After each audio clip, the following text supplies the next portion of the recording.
Thank you, Mr. Vice President. Just to follow up and underscore what Dr. Birx has said, as I've said many times from this podium, the spectrum of going from infection to getting ill to requiring hospitalization to intensive care to death.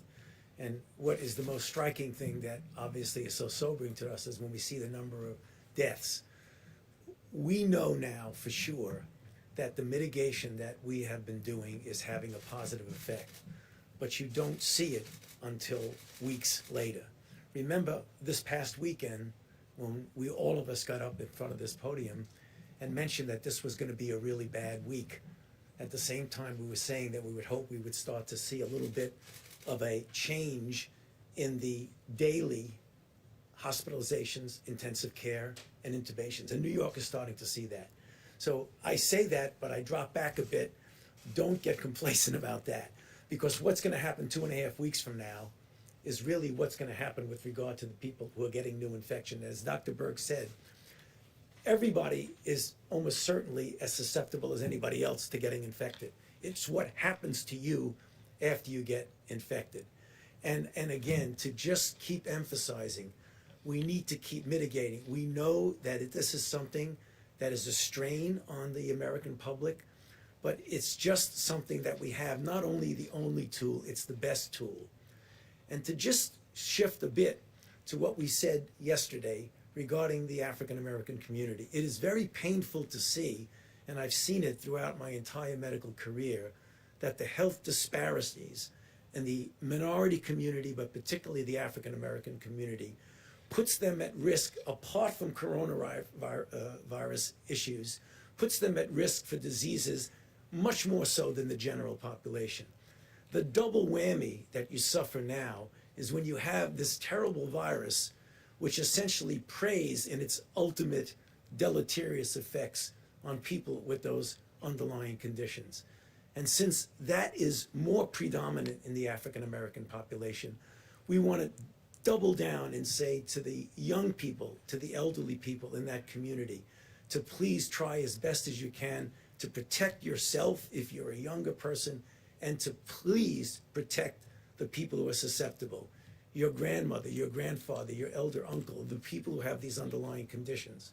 Because we are not going to solve the issues of health disparities this month or next month. This is something we should commit ourselves for years to do.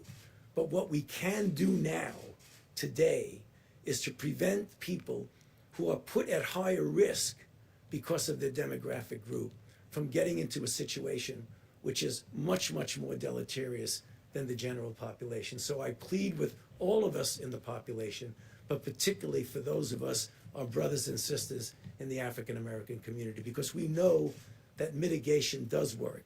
The reason we know it works is the question that was asked about the numbers, that why they came down with the projections.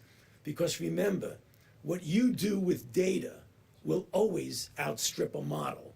You redo your models depending upon your data. And our data is telling us that mitigation is working.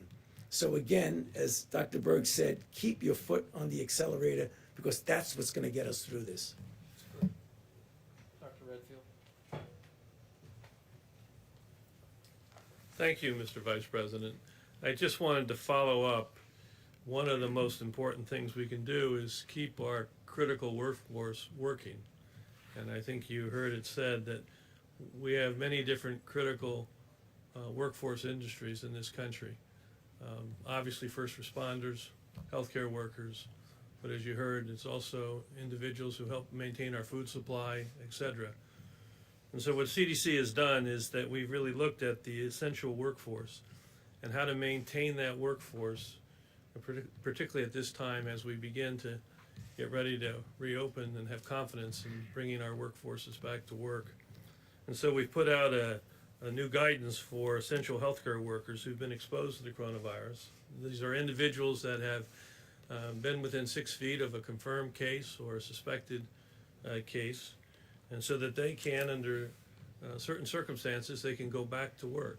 If they're asymptomatic, as the Vice President said, they could go back to work if they do several things, as we say here. Take their temperature before they go to work, wear a face mask at all times, and practice social distancing when they're at work. What we'd ask them not to do where they're at work is we want them to stay at home if they're sick.